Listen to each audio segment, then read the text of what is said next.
तो चलिए दोस्तों शुरू करते हैं। आज मैं आपके लिए लेके आया हूँ एक और शानदार कंपनी जिसका नाम है Indian renewable energy development agency.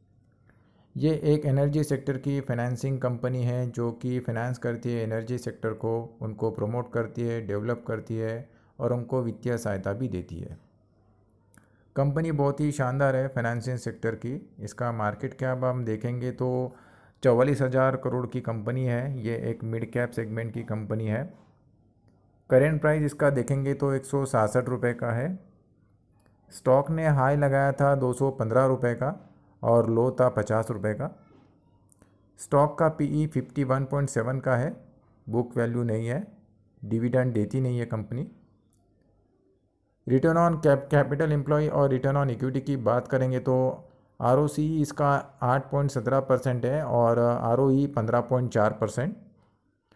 Face value की बात करेंगे तो 10 का फेस वैल्यू है, यानी कि फ्यूचर में हमें स्टॉक स्प्लिट भी देखने को मिल सकता है, बोनस भी देखने को मिल सकता है। 50 डीएमए और 200 डीएमए की बात करेंगे तो स्टॉक कुछ समय पहले नीचे आया था, लेकिन उसके बाद शानदार रिकवरी हो गई और दोनों के ऊपर स्टॉक अभी निकल चुका है। इसके बाद हम पीयर्स कंपटीशन की बात करेंगे तो आईआरएफसी एक शानदार कंपनी है। उसके बाद power finance corporation, REC limited, फिर Indian renewable energy. Finance sector में ये एक कंपनी है जो कि रिन्यूएबल एनर्जी को बढ़ावा देती है, उनको फिनांस करती है। मार्केट कैप की बात करेंगे तो compare to other NBFC, other financing company, इस कंपनी का मार्केट कैप कम है। इसके बाद हम क्वार्टर प्रॉफिट की बात करेंगे तो कंपनी ने यहाँ पे अच्छे नंबर पेश किए हैं। दिसंबर 2022 में 201 करोड़ का प्रॉफिट था, जो कि बढ़कर 2023 में 295 करोड़ का हो गया। सितंबर 2023 में 285 करोड़ का हो गया। उसके बाद दिसंबर 2023 में 336 करोड़ का हो गया। इसके बाद हम बात करेंगे प्रॉफिट एंड लॉस की, प्रॉफिट फॉर द ईयर की। यहाँ पे रेवेन्यू बढ़ा था स्टॉक का 2,860 करोड़ से बढ़कर 3,883 करोड़ का हो गया। फाइनेंशियल प्रॉफिट भी बढ़े हैं यहाँ पे 250 करोड़ से लेके 590 करोड़, उसके बाद 850 करोड़, उसके बाद 1100 करोड़। प्रॉफिट मार्जिन भी, फाइनेंशियल मार्जिन भी बढ़े हैं 11% से लेके 22% हो गया, उसके बाद में 29% हो गया, उसके बाद में 33% हो गया।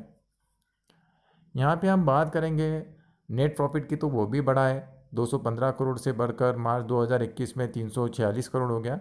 इसके बाद में 634 करोड़ का प्रॉफिट था 2022 में, जो कि बढ़कर हो गया 865 करोड़। तो शानदार बात है।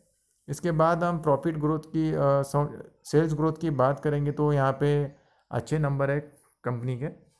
3 साल में 14% के दिया है।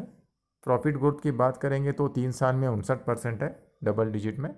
स्टॉक प्राइस का CAGR अभी नहीं है क्योंकि ये एक रिसेंट लिस्टिंग कंपनी है जो 2023 में लिस्ट हुई थी। और रिटर्न ऑन इक्विटी की बात करेंगे तो 3 साल में 15% का है, यानी कि चारों सेगमेंट में अगर आप देखेंगे तो ओवरऑल डबल डिजिट में CAGR दिया है। इसके बाद हम बैलेंस शीट की बात करेंगे तो कंपनी के पास अच्छा खासा रिजर्व है 3,651 करोड़ का, जो कि बढ़ गया है। पर बोरोइंग भी है क्योंकि ये एक फाइनेंसिंग कंपनी है तो इन्हें भी फिनांस करने के लिए पैसा उठाना पड़ता है। तो 40,165 का बोरोइंग्स है। ये फाइनेंसिंग कंपनी में ये आपको ज़्यादा देखने को मिलेगा। इसके बाद हम शेयर होल्डिंग पैटर्न की बात करेंगे तो यहाँ पे कंपनी के पास 75% के स्टेक है प्रोमोटर के पास, FIS के पास 1.88% के स्टेक है, DIS के पास 4.37% के स्टेक है और पब्लिक के पास है 18.75% के स्टेक्स। और टोटल नंबर ऑफ शेयर्स है 13,67,953। इसके बाद हम बात करेंगे चैट पैटर्न की तो एक दिन में ये स्टॉक 1.77 लगभग 2% गिरा है। इसके बाद में हम 5 दिन का अगर रिकॉर्ड देखेंगे तो 2.43% लगभग 2.5% के रिटर्न दिए हैं 5 दिनों में। एक महीने की बात करेंगे तो स्टॉक ने शानदार रिटर्न दिया है 17.78 लगभग 18% के रिटर्न दिया है। 6 महीने की बात करेंगे तो 177% के शानदार रिटर्न दिया है। 6 महीने अभी तक कंपनी को हुए नहीं है क्योंकि ये कंपनी 29 नवंबर को ही लिस्ट हुई थी 60 रुपये पे, स्टॉक NSE पे लिस्ट हुआ था।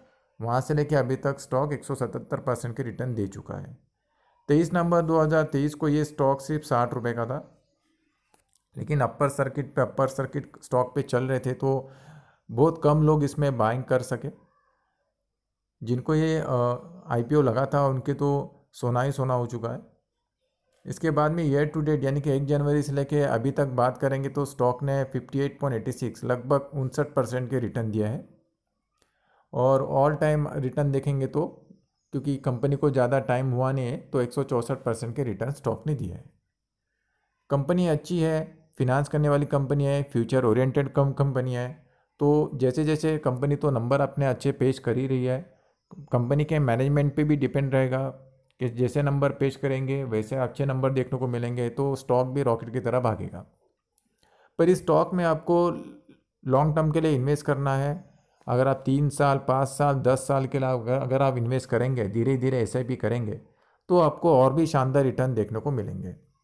ये एक लॉन्ग टर्म वाला स्टॉक है, लॉन्ग टर्म में ही आपको शानदार रिटर्न देखने को मिलेंगे।